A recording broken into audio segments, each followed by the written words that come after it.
Yeah! Can't steal it! Woo! Wheel and deal it! The cream of the crop! Nobody does it better. I got 141 and 2/3 chance of winning. But brother, I am bad and they know I'm bad. I'm the man of the hour, the man with the power. You speak to me, scholar. It's showtime, folks! Welcome to the Grill Out. From the heart of Shillian, West Virginia, here's your host, Hollywood Jeff Petty. Welcome back, ladies and gentlemen, to the Grill Out. I am your host, Hollywood Jeff Petty, episode 49, and I am joined by one of the co-hosts. He has returned from his sabbatical. The reflection of deception. Nope. Jason Lykens. Just Jason. Just Jason? Yeah, no. You know what? You dropping the nickname? Here's the thing, Jeff. I lost the title fair and square to Josh.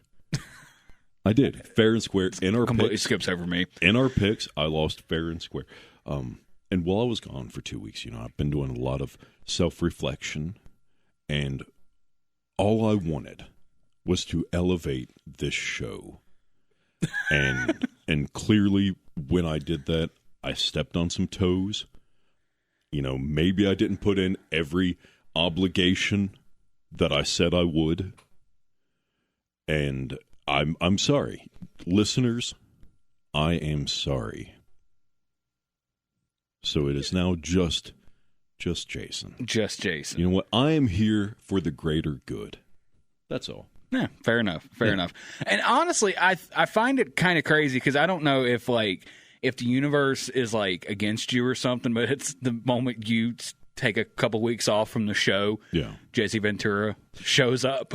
I'll be honest, that was the biggest reflection moment that I had. I had to take time away because I had fairly lost my title. Mm-hmm. Because there is no doubt that I was the longest reigning and defending Grill Out podcast prediction champion. I won't argue against that. You can't. Those are facts. Okay. And the facts are, I am here today, and I am here to tell you that I am sorry. And when Jesse showed back up, and basically hell froze over again. Yeah, I knew that I had done something wrong in my life because I was not here to talk about that. So the only thing I can think of is the way that I tried to elevate you and Josh to be better at predictions. And for that, I am sorry. And I hope, Jeff, you can forgive me, and Josh, wherever you are listening right now, I truly hope you can forgive me as well. You are the rightful champ. I love it that you say that to him, but then when I'm the one that gets the belt, it's like, no, we ain't doing that. Ain't doing that at all. Well, it wasn't on the line. I mean, and no, it was. I'm trying to apologize and say that I was just trying to hold everyone to a different level, and that we're all professionals here, and you're making it really hard for me to stay in my really nice mindset here, Jeff. Oh, I've missed you, buddy. Anyway, just to makes one of us. Yeah. Talking about elevation, I guess, sort of. What, does AEW have a new show? Well, All In. We're going to do picks later on. Okay, I didn't know if they had a new show called Elevation. No. Okay. Elevating, sort of. Yeah. They're bringing All In to the United States next year. It was announced this past week. Where are they going to put it? Texas? Yep, it's going to be in Texas. Oh, specifically, it's going to be Globe Life Field in Arlington, Texas. This is coming from AllEliteWrestling.com. They will host AEW All In Texas on Saturday, July 12th, 2025. The event will air live around the world on pay-per-view and marks the first time an AEW pay-per-view event has ever been held in Texas. Now, Globe Life Field, is that the Texas Rangers? Texas Rangers, yes. Okay. It will also be the first ever professional wrestling event ever held at Globe Life Field. Just to give a little bit of a schematic on it, yes, it is the home of the Texas Rangers, and it has a max capacity of 40,300. Oh, they better start doing some booking.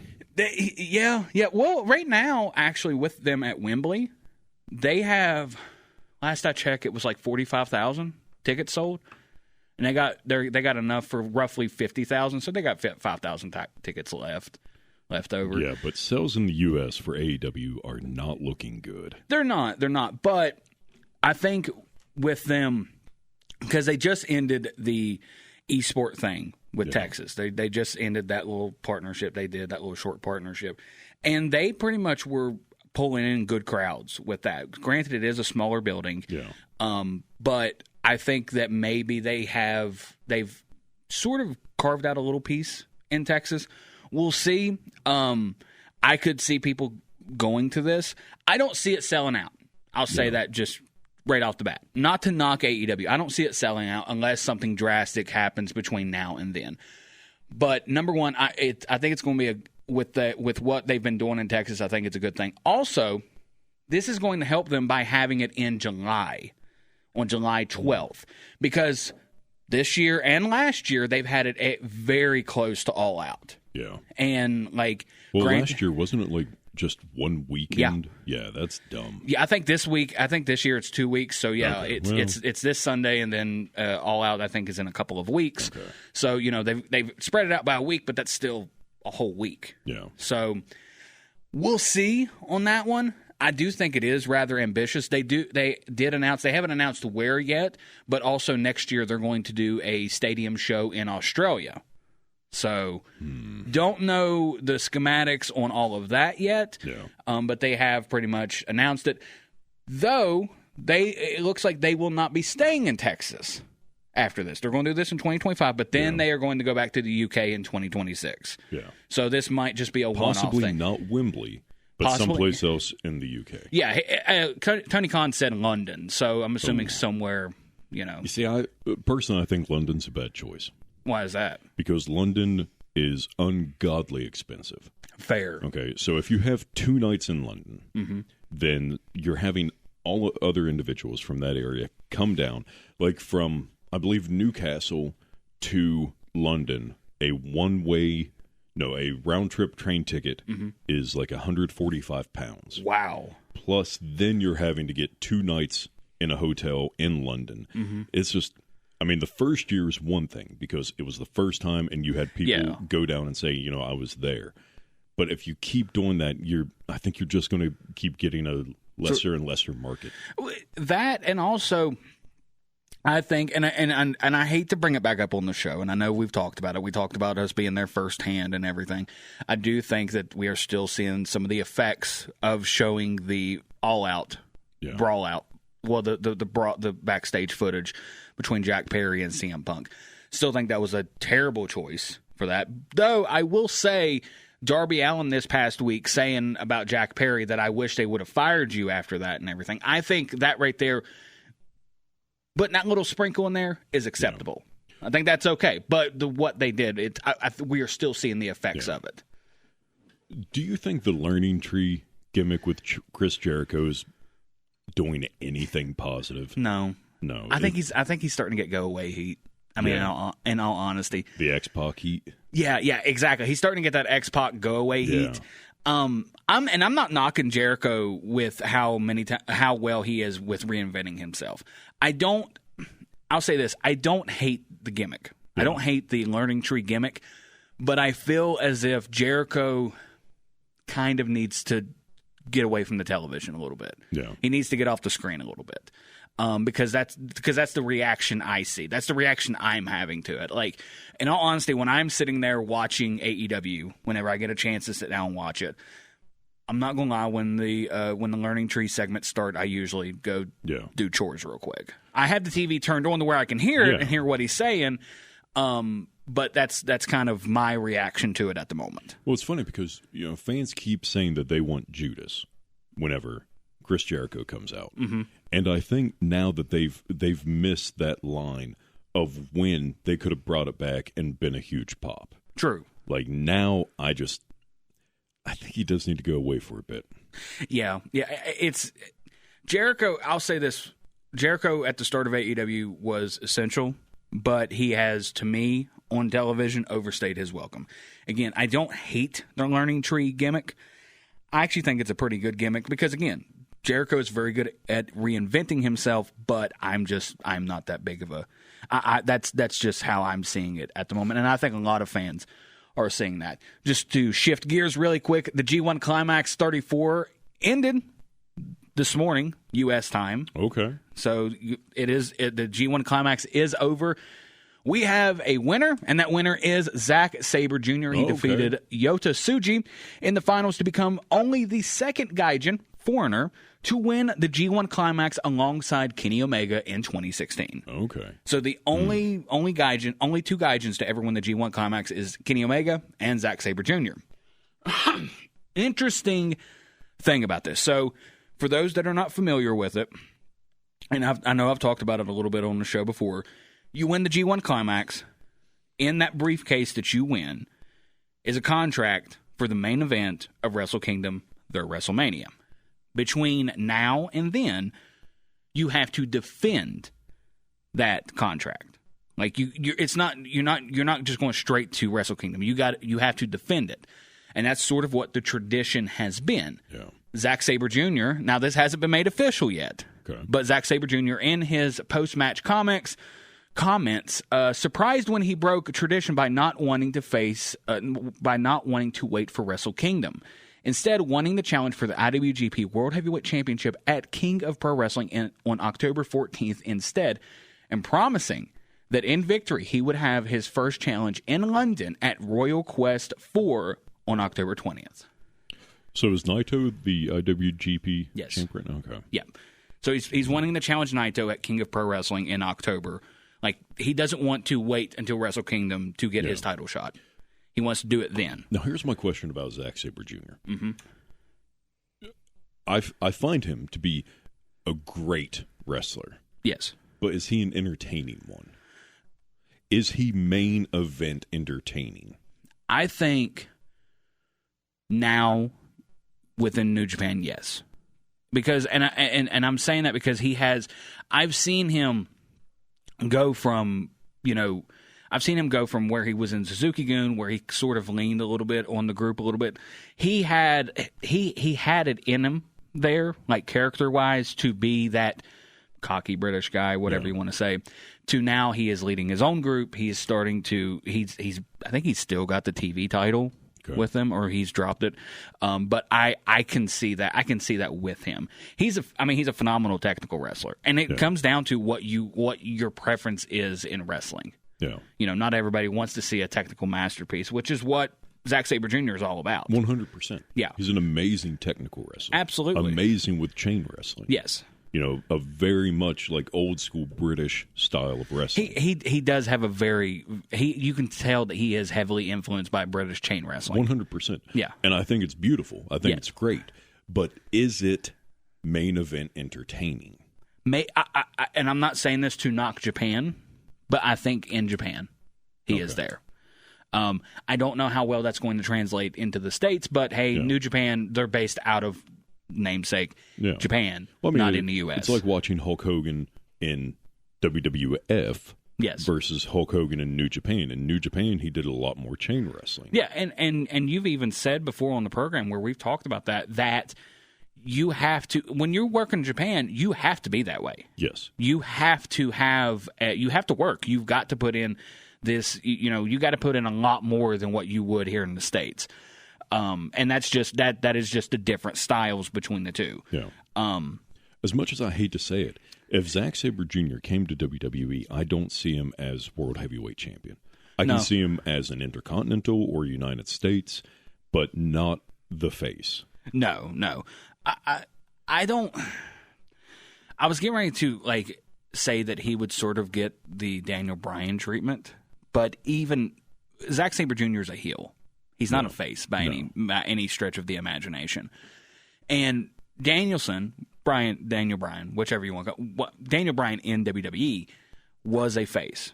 So it was organic for the crowd to get behind him the way they did and to light a fire under, management to push him to the moon and everything. I agree. I agree with you there. I don't see that simply because he's a heel. He's not a face. I don't see management getting behind him like that. But then again, it's a different regime. Yeah. Much different regime. I don't fully see that. No, I'd love to see him win the title. Yeah, absolutely. In New Japan, I'd love to see that, and I'd love to see what happens. Yeah, absolutely. I would. I'm torn because I do want Naito to keep the belt just because I'm a Naito fan, but I would be okay with Zack Sabre Jr. winning it. Also, I like for them to step away from tradition every once in a while. Yeah. Like, I think, it starts to get too predictable after a while. Like, you got all these defenses, but you're going to win every single one of your defense leading up to it. Yeah. Well, I mean, if you want to talk about tradition, maybe we talk about a tradition that's coming back. That's true. That is very, very true. So, we've mentioned before on the program about Scott D'Amore. He was released. The coward who left TNA. Well, sorry. He was released by TNA. Yes. The man who, in a lot of cases, a lot of people saying it, that if it wasn't for Scott D'Amore, TNA would not be getting the recognition that they are now. 100%. I think he was a central part of that. Yes. So he was released by TNA for whatever reason. I don't think we've ever gotten a straight answer on that, and we may never get a straight answer on that. We'll find out in some shoot interview 20 years down the road. He is bringing back Maple Leaf Pro Wrestling, and this is coming from their website, actually their press release pretty much. Quote, reviving the historic brand now known as Maple Leaf Pro Wrestling, the excitement ignites with 2 electrifying nights of world-class wrestling action titled Forge in Excellence. Maple Leaf Wrestling traces its roots back to Queensbury Athletic Club in Toronto in the 1930s, which became Maple Leaf Wrestling in the 1940s under Frank Tunney, I guess President Jack Tunney's relative. Yeah, probably brother. Most likely because Jack Tunney was a promoter in Canada. Yeah. He was, spoiler alert, he was never the actual president of WWF. What? No. Who was it then? Hold on a second. Yep. That guy? Yeah, that guy. The guy now? That's a bad idea. Yeah. Don't they know what he was accused of? Yeah. We've talked about that on the show too, allegedly. When? While you were here, I think. Hold on. Back. Oh yeah, I remember that now. Yeah. Okay. Yeah. Took us a second there. We had to pause the recording really quick. Huh. Yeah. How about that? Yep. Exactly. It's crazy. It is. In the 1940s under Frank Tunney and ran all the way into the 1980s as one of the world's premier pro wrestling territories. In 1984, it was absorbed as part of the WWF expansion, ending the company's magnificent legacy. So, yes, they have a show coming up, Forge in Excellence. It will feature Raj Desi, former WWE champion, Jinder Mahal. Oh, okay. Don't hinder him. Don't hinder Raj Desi. Josh Alexander. What is it? Doesn't sound as good. It does not. It doesn't got Don't the same hinder way. the Raj. Don't ruin the Raj. Don't hinder the Desi. Yeah. They'll also have Josh Alexander, TNA Knockouts champion Giselle Shaw. Don't get messy with Raj Desi. There it is. Shucky ducky quack quack. There it is. Yeah. And then they will also have New Japan's Kushida plus many, many more. The event will take place on Saturday, October 19th and Sunday, October 20th. The location will be the St. Clair College in Windsor, Ontario, Canada. You want to go to it? I ain't got my passport.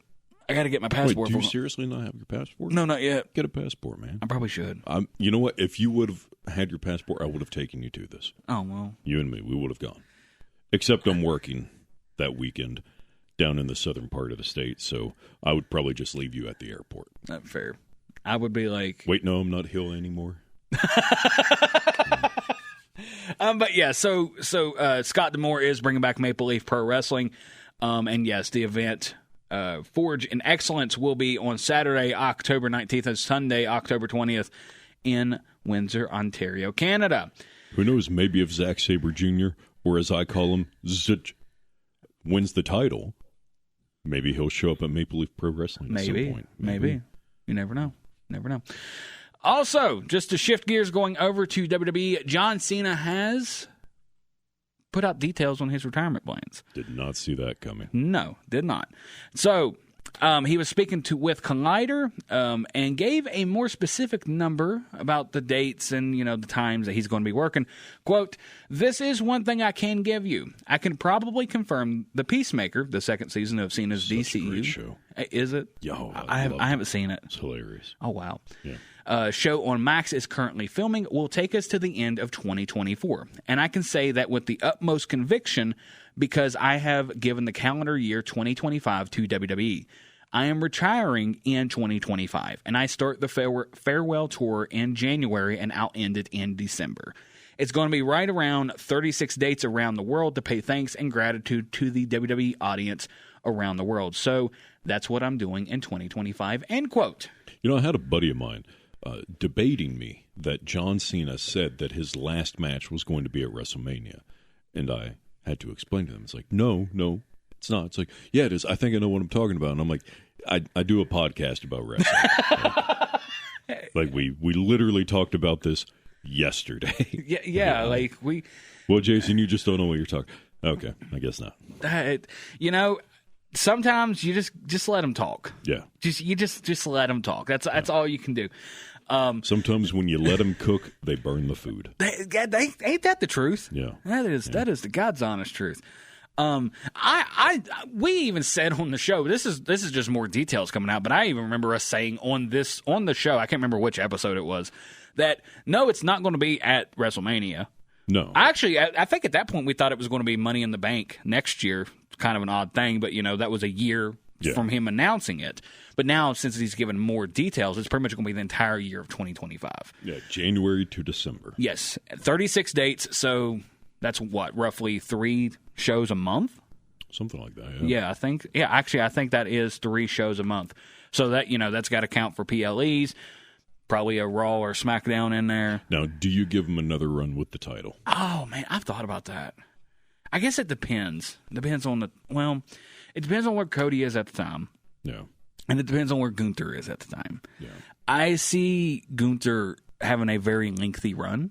Yeah. I don't know how much longer Cody. I say Cody's going to have it until WrestleMania. Is it going to be a rematch with Roman Reigns? Is it going to be a match with The Rock? Is it going to be a match with John Cena? That would be an interesting one. I don't know. Maybe. Yeah. I would like to see it, but I think also, and I don't take this with a grain of salt. Don't take it, as gospel. I vaguely remember John Cena saying somewhere that he didn't want to break the 16 title record. Okay. So I think maybe he's not interested in that. He could be. WWE has put the title on people that are, for lack of a better term, part-timers that do not show up all the time. Well, no disrespect. They've earned that. Well, let me ask you this. Fantasy book with me, if you will, really quick. Who is John Cena's last match? John Cena's last match? Yes. Ooh, that's a his tough farewell match. His farewell match. Yeah. I already know in my mind who it is, but I want to hear what you think. So tell us, Jeff. I want to tell all the listeners. I'm thinking like a younger talent. Okay, younger talent. Yeah. Cena's going to put him over. Okay. So Cena's going out on his back. Yeah, per tradition in the wrestling business. Unless it's Sting, which I will say with as or much Ric as Flair. Or Ric Flair, probably Hulk Hogan. Yeah. Austin went out on his back. He did. He did go out on his back. I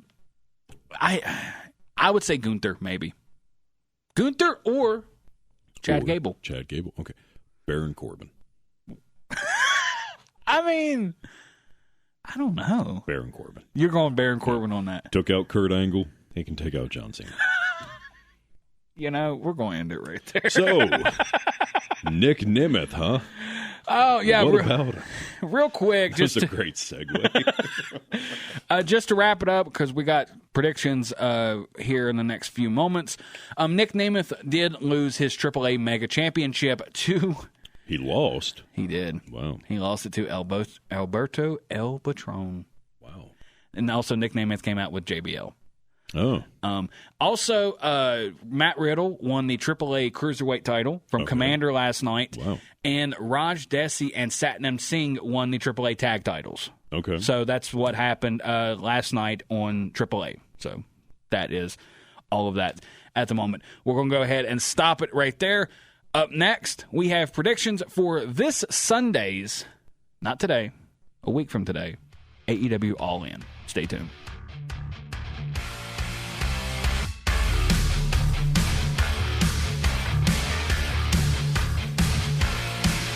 It's time for more of the Grill Out. Here's Hollywood Jeff Petty. Welcome back, ladies and gentlemen, to the Grill Out. I'm your host, Hollywood Jeff Petty, and joining me is my friend, my colleague, co-host, former classmate, former champ, say it like me, former two-time champ, actually me. I mean, Jason Lykens. I was the longest reigning defending champ. Not that it matters. I mean, it's not a competition. If it were, I would win. It's a competition. But I am. Yeah, I'm just Jason. You know. You've turned a new leaf. I've done some cool stuff in my life. Yeah, but I'm not here to brag about all that. No one cares that I played on stage with Shania Twain. No one cares. Did you really? Yeah. Oh wow. Not that I ever talk about that. No one cares that I was a state-ranked wrestler. That's not important. What's important is I'm your friend. And I hope all you listeners, you consider me your friend too. SOS, please somebody send. I know I'm in here with a shapeshifter right now. I don't know about this. I'm just saying, I hope that we can all be friends. We can. We can. We do the love, man. I love you. I know that's different. That's brother love. I know that's brother love, but it popped in my head. It's a wrestling podcast. Get your references right. Dude love, brother love. It's all under WWF. I know. Two different loves, baby. There's two different loves. I wonder if dude love and brother love are related, like kayfabe terms. Probably brothers. Yeah. Half brothers. They're half brothers. Half. Yeah. Half brothers. Half brothers. Yeah. Exactly. Probably. I could see it. Yeah. Exactly. I mean, it's in their face. It's all right there. It's all right there. Actually, if you look at their pinky fingers, almost identical. Fair. So that's, I think that's the father's side of them, is the pinky finger. True. Anyway, AEW All In is this upcoming Sunday. Yeah. Yes. Yeah, it is.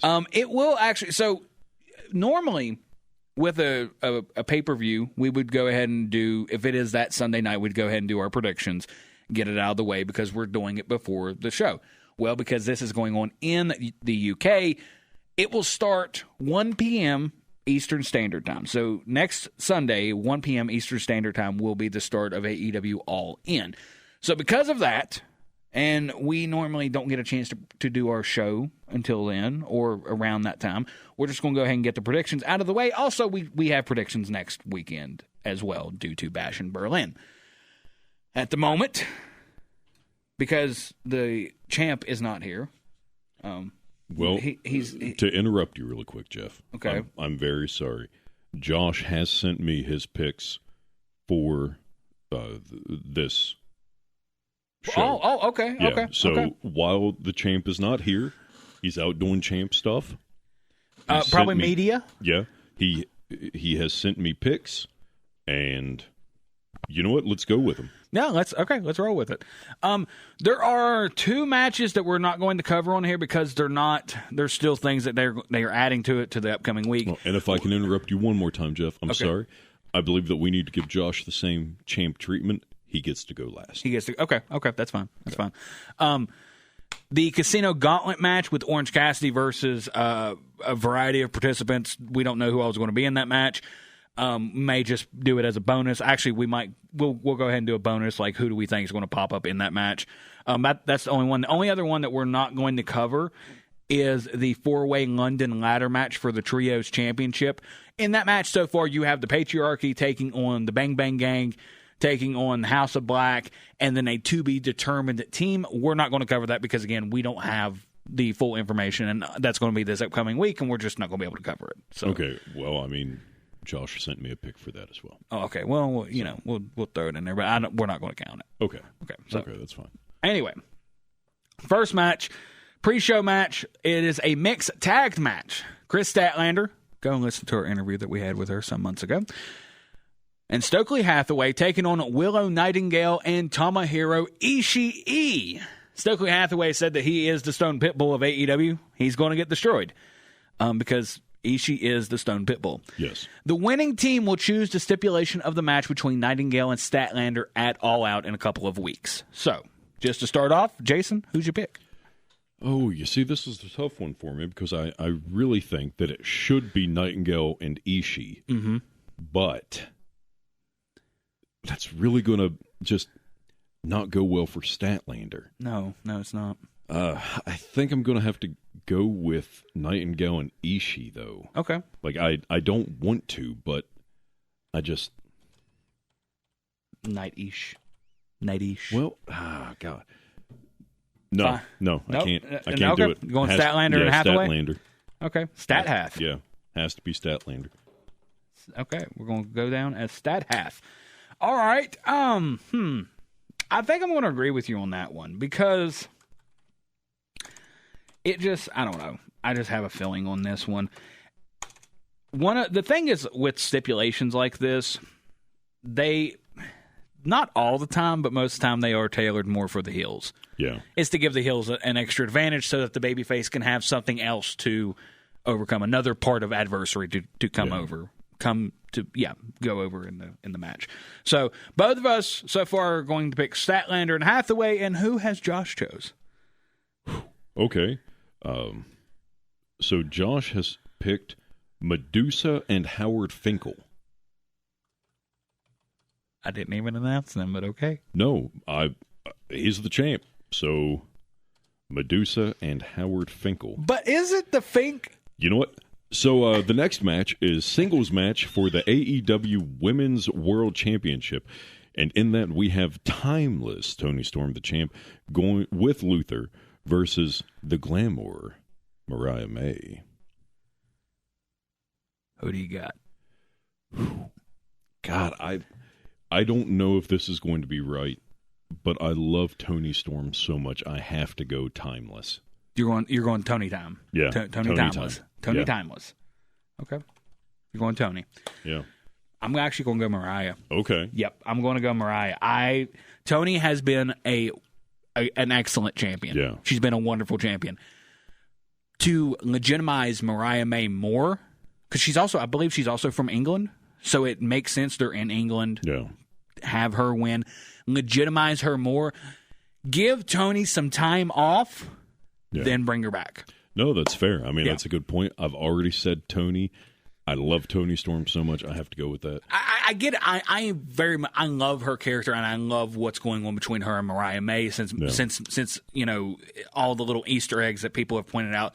I think this is one of the top stories on AEW, in my opinion. Yeah. So I'm gonna go Mariah May. Oh. Who's the champ got? Josh has got a pretty controversial one here. Okay. Rockin' Robin. Oh. Are you sure he's not sending you the card for WrestleMania 1? Yeah, I'm positive, man. Oh, okay. Okay, Rockin' Robin. Yeah. All right.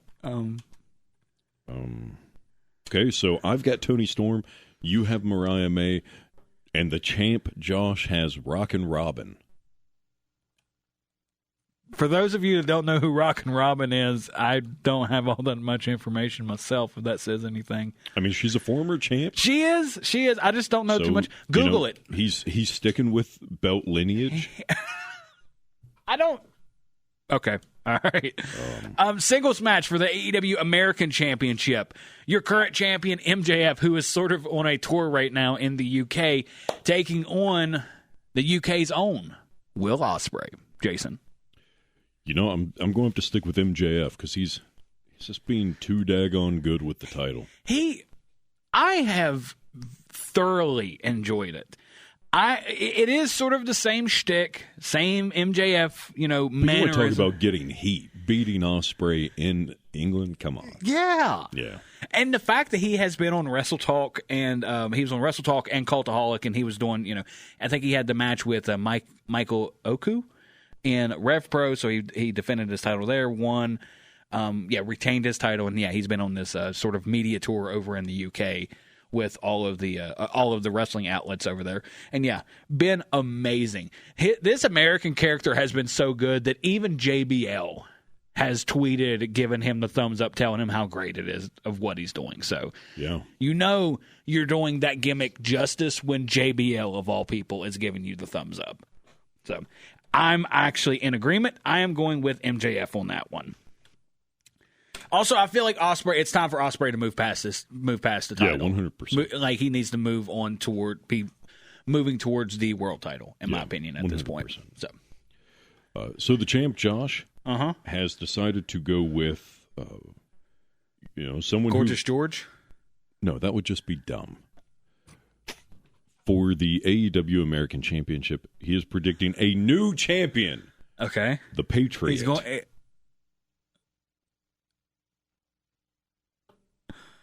Are you sure you're texting Josh? Yeah, I'm positive. These are the predictions that our champion, the Maestro, Josh Cole, baby, sent. It's Medusa and Finkel, Brock and Robin, the Patriot, and it goes on, yeah. Okay, well, we you know what? All right. Yeah, so coffin match for the AEW TNT Championship. No longer Jungle. Jack Perry, the scapegoat, the champion. He unveiled his new like version of the TNT title last night on Collision. Everyone has their own version of it. It's no longer cool. Everyone gets you get your own. You get your own. Well, you know what? When you got money like that backing it, you can do stuff like that. I guess so. Yeah. Versus Darby Allin coffin match. Yep. So, jeez. Real quick on the title thing about them changing it. Would it have been better if he took the original title and just destroyed it? Oh yeah, 100%. Okay, yeah. okay. That idea popped in my head. I just had to bounce it off. Yeah, that would have been a lot better because. Yeah. Okay. Tony, if you're listening, we can help you with your booking a little bit. Of course. Then, do you think it would have been better just to keep that same crappy title though? Like if he just destroys it and carries, I don't know. I mean, it kind of. I think that would have been better than him putting the title in the body bag and all of that, and then he unveils his version maybe of unveil the title at the pay-per-view. Yeah, maybe just destroy it on TV and then, yeah. I don't know. I feel like it would have been a little better, but anyway. But so they brought in a new title. I think it's going to be Jack Perry. Okay. I had to tie my shoe. Oh. Well, it's important, you don't want to trip while we're doing a podcast. Well, it got caught on the computer chair. Oh, I see. Yeah, I didn't wanted to get that out of there. I am actually in agreement with you. Oh, okay. I don't see the purpose of unveiling a new title like that. Yeah. A little over a week out, and him dropping it back to Darby. Yeah. I don't see the purpose in that. I feel like that's a little counterproductive, if you ask me. So, yeah, I'm going Jack Perry. You're going Jack Perry. Who does the champ got? Vern Gagne. Does he not? I don't know. I don't even know how to spell Vern. Verne. N-E, okay. Yeah. And then... Gagne is Gagne. Okay. I could... It's weird I could spell Gagne, but I couldn't figure out how to spell Vern Gagne. Former AWA World Champion and Booker of the AWA territory. And owner, yes, he was the owner too. Yeah. There's your pre-wrestling history lesson. Yeah. Funny enough, Iron Sheik once asked Vern if he wanted him to break Hulk Hogan's leg. Yeah. We don't condone that. No, we don't. But it's a funny story. Look it up. It involves the Sheik. Anything is hilarious with the Sheik. No, the Iron Sheik. Yeah, the Iron Sheik. Yeah. Singles match for the AEW TBS Championship. Mercedes Moné with Camille defending her title against Dr. Britt Baker, DMD Jason. I'm going to go with who I want to win and not who I think is going to win. Okay. I want Britt Baker to win. Okay. You're going Britt Baker on that one because you want her to win, but you don't see her winning. No. Okay, fair enough. I see Monet keeping it, but I want it to be Britt Baker. Fair. I get that. Here's my thing. I don't care about winning the title back. I don't care. Apparently Josh doesn't either. He could. I mean, Vern Gagne? I mean, listen, man, you'd have to talk to him about it. Okay, and he's out doing champ stuff. He's doing champ things. doing media, all that good stuff. So, okay, who does the champ got on this one? Who do you have? I'm going Monet. Yeah, on you this typed it down. I could see it, but the listeners. Yeah, no, I'm glad. Thank you. I'm glad you caught me on that one. Okay. So, Josh is going for a wild card here. Oh, you don't say. The Fabulous Moolah. What? Yep. Listen. Does he? I don't know. Okay, you'd have to talk to him. Okay. Wow. That's talk about throwbacks. Yeah. Okay. We'll just go ahead and do the bonus real quick. Yeah. Orange Cassidy will be in a Casino Gauntlet match for a future AEW World Championship match. Now, we don't know who the participants are. It has yet to be announced. Who do you think, just a bonus, who do you think is going to be one of the participants in it? One of the participants? Yeah, it doesn't have to be anybody special. Just who do you think is going to be one of them? Killswitch. Okay. Okay. I step a little bit there. I'll say this. I don't like the Killswitch name. No. I don't. No, not at all. I just don't. I think it's a better finisher name. It is. It's a much better finisher name. But I don't know. It's the whole Christian Cage thing. Like it's just him doing Christian things. Yeah.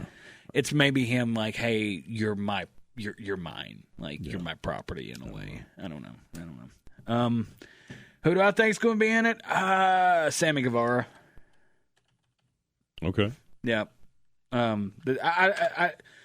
Who's Josh got? Just throw it out there. Gene Kiniski. Former WWF champion? Gene Kiniski?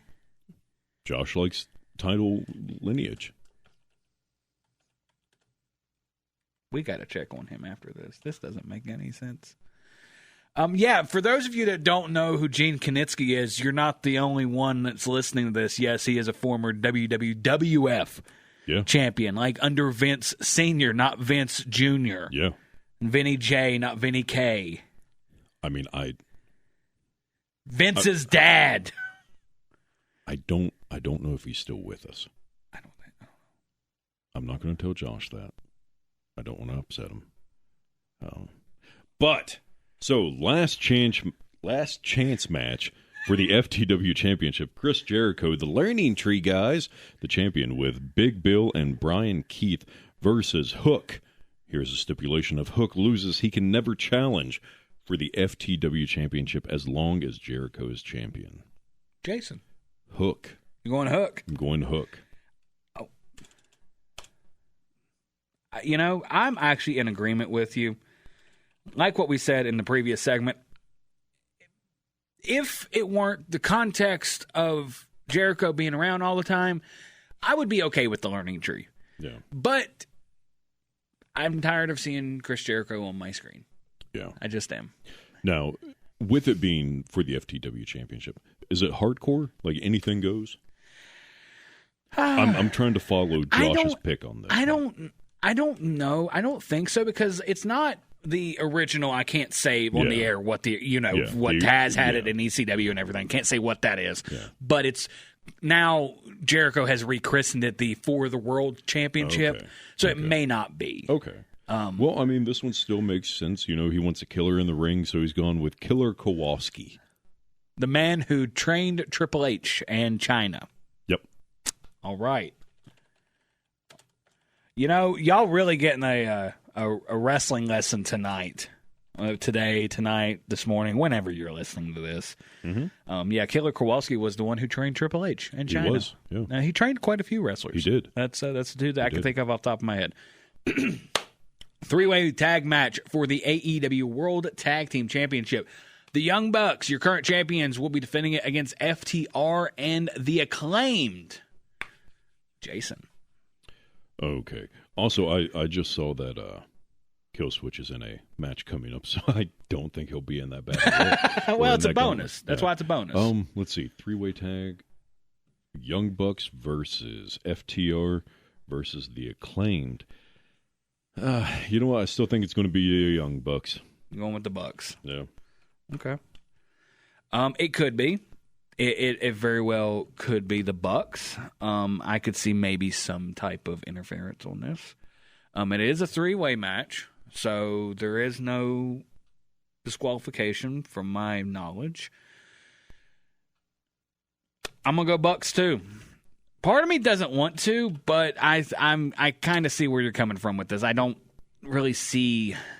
I want to say FTR, and I like the Acclaimed. Actually, you know what? I'm going to take the Bucks back. I'm going to go FTR. Okay. I don't see it happening, but that's who I would like to see win it. I'm sort of taking the pick like how you approached the Monet Baker pick. Yeah. So, all right, who's the champ got? The Royal Kangaroos. Who is that?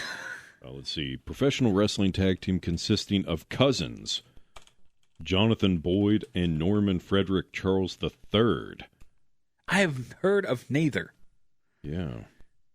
Hey, if you've heard of them, you can email us to grillout95@gmail.com or message us on the Facebook page. They were known for their brutal brawling style. I mean, I can see why he would pick them. I mean, they held titles in pretty much every organization that they went to. I think it's a solid pick. The Royal Kangaroos. The Royal Kangaroos. Not to be confused with the Fabulous Kangaroos, which are one of the original tag teams.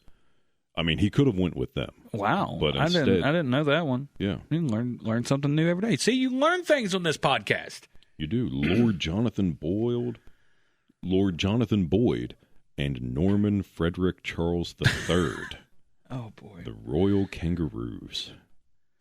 Final match. Title versus career for the AEW World Championship. Well, are we not going to... I know this one says skip, but are we not going to... Because Josh gave me a prediction. Okay, we'll if you want to put... I'm not going to put a prediction on that. Okay. Actually, I'll do one, but it's not going to count. Okay. It's the patriarchy, the four-way ladder match that I said we were going to skip because we don't have all the information on it. But Go ahead. Well, and it works out because it's to be determined. So what Josh has gone with is Demolition Axe, Smash, and Crush.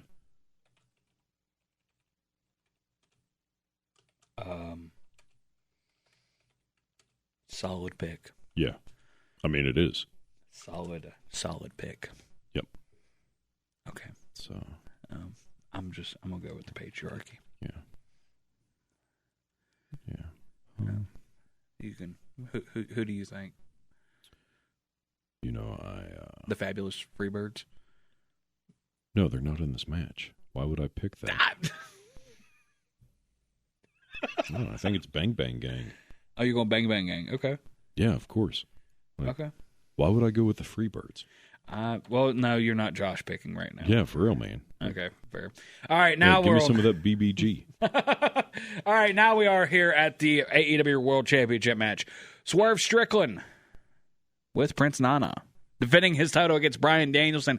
Title versus career. Danielson has to win or he is retired. What do you got? I think it's Danielson.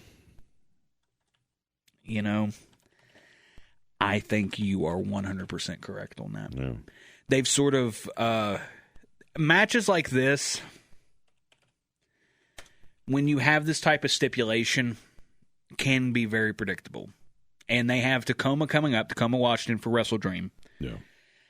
I say Danielson gets the belt and he drops it there. Very well could. Now I think I don't know if he's extended his contract, because at last I heard he was working without a contract, so I don't know. Yeah. We could be wrong on this, but I'm fully 100% agreeing with you on that. As much as I like Swerve and as much as I have sung his praises on this program, I'm going Danielson. Yeah, that's where I'm going. So who's the champ got? Buddy Rogers. Okay. All right. Buddy Rogers. The original Nature Boy, Buddy Rogers. The first WWF World Champion. Yes. Yep. He's also a champ for Vern Gagne. Okay. Well, you know what? With all of this wrestling... I think Josh has a chance. We're going to take a quick break. And when we come back, we have On This Day in Wrestling History and the main event. Very good chance. Please stay tuned.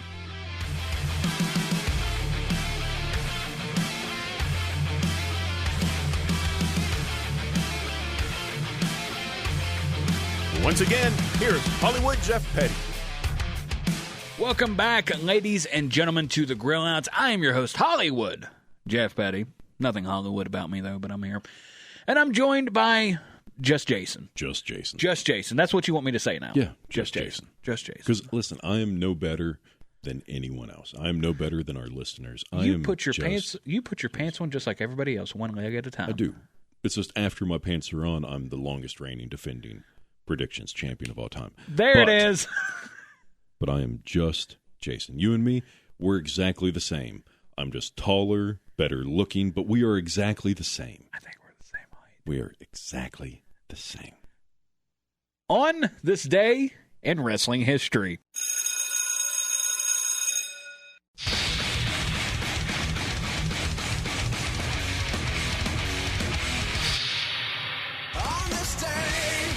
August 18th, 1993. You're going to love this one.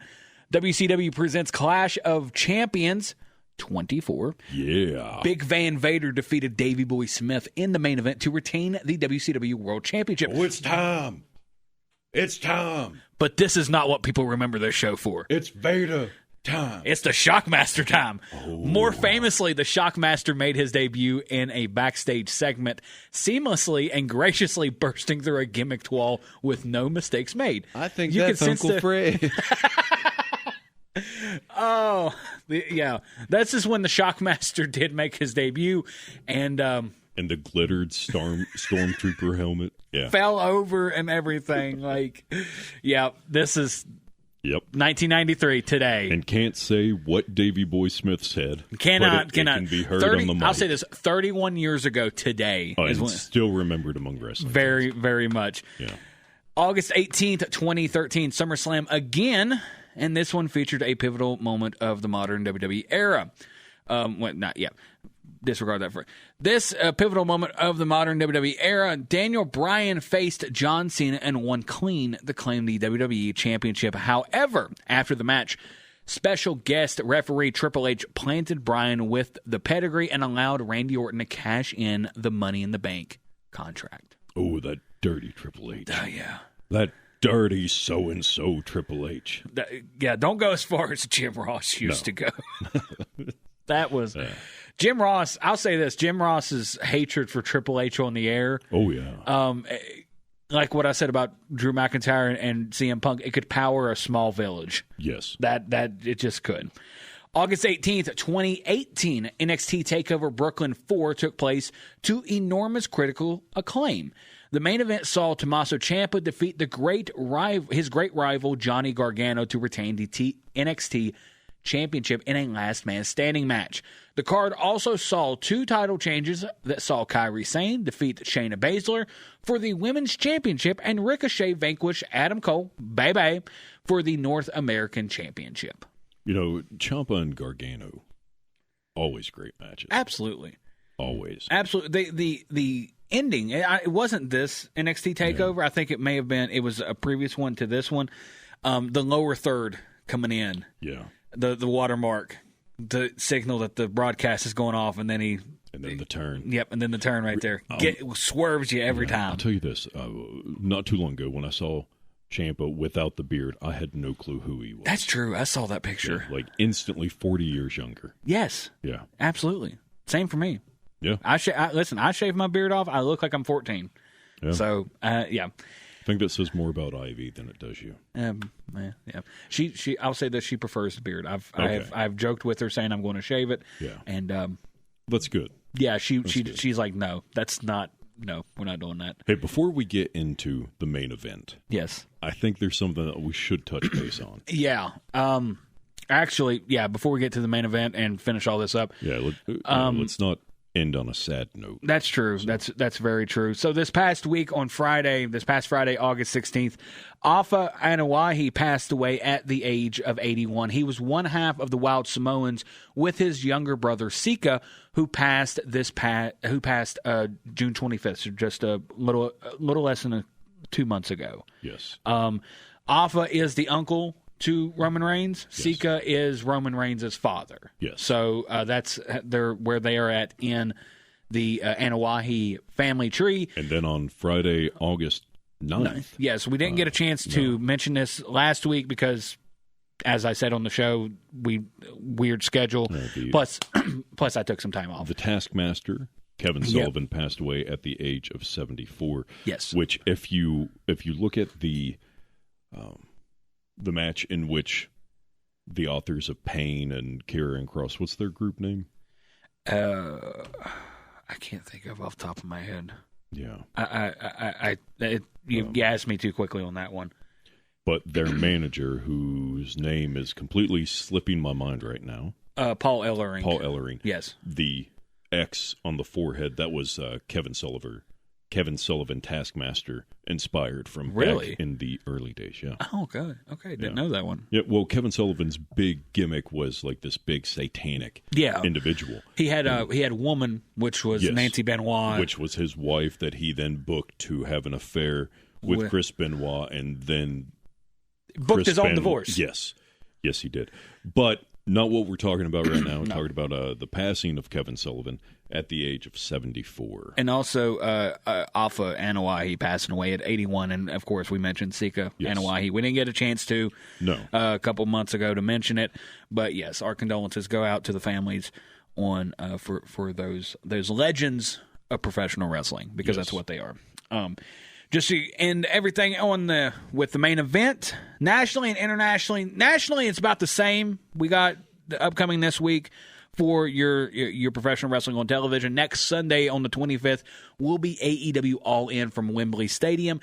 Like I said in the previous segment, that will be at 1 p.m. Eastern Standard Time. So Eastern Time, 1 p.m. This show will actually come out at 4 p.m. next Sunday, as per usual. It'd come out 4 o'clock today as well. That's everything nationally and internationally and locally. On Thursday, August 22nd, American Pro Wrestling will be at the Mountain State Sportatorium in Beckley, West Virginia for their weekly taping of Thursday Night Fire, which airs every Saturday at midnight on Fox 59 WVNS. Bell time is 7:30 p.m., and tickets are $10 for adults, $5 for kids 6 and up, and free for kids 5 and under. This Thursday's taping will feature Eric Darkstorm, who performed in Ohio Valley Wrestling and appeared in the 2023 Netflix series Wrestlers. Now, Eric Darkstorm is actually from the Huntington area. Is he really? Yeah, whenever I was in high school, I would go down to these shows in Whitesville, West Virginia, where I'm from. Yep. As you can tell from my heavy Boone County dialect. And he would be wrestling there as well. Fair enough. Okay. Real Shoot Wrestling has 2 shows this upcoming weekend. The first will be on Thursday, August 22nd, as they will present Mayhem at Monongalia as part of the Monongalia County Fair, located at Milan Park in Morgantown, West Virginia. Bell time is 7:30 p.m. and admission to the fair is $10, which includes access to the RSW event. RSW's second show will be the following night on Friday, August 23rd, as they make their return to the Canal Lounge in Buchanan, West Virginia, presenting There Goes the Neighborhood. The night will kick off with live music from Marshall Lowry, which will be from 7 to 8:30 p.m., after which RSW's event begins at 9 o'clock. Tickets are $10, but this show is ages 21 and up. 21 and up. Yes. So 21 and up are the ones who are allowed to go to this show. If you're 20, you can't get in. Can't do it. If you're 21, you can do it. Yep. You can do it. Now, all right. 21 up until, I guess, before death. Yes. The final local show for this upcoming week, Saturday, August 24th, Maximum Velocity Wrestling will be at the West Sots Community Center in Nitro, West Virginia, for Saturday night at Nitro 2. Bell time is 7 o'clock, front row is $15, and general admission is $10. That's going to be the show. Ladies and gentlemen, you can email us, thegrillout95@gmail.com. Make sure you go like the Facebook page. Message us on the Facebook page what you think is going to happen with AEW All In this upcoming weekend. Go ahead and tell us what your picks are. Tell us what you think of the show. Tell us what you like and what you don't like with the show. And if you see us out in public, talk to us if you want. If you know what we look like. Yeah. If you hear us and you're like, hey, that sounds like, go up and ask. Worst case is it's no and you get maced. And until next time, fellow wrestling fans, have a good one.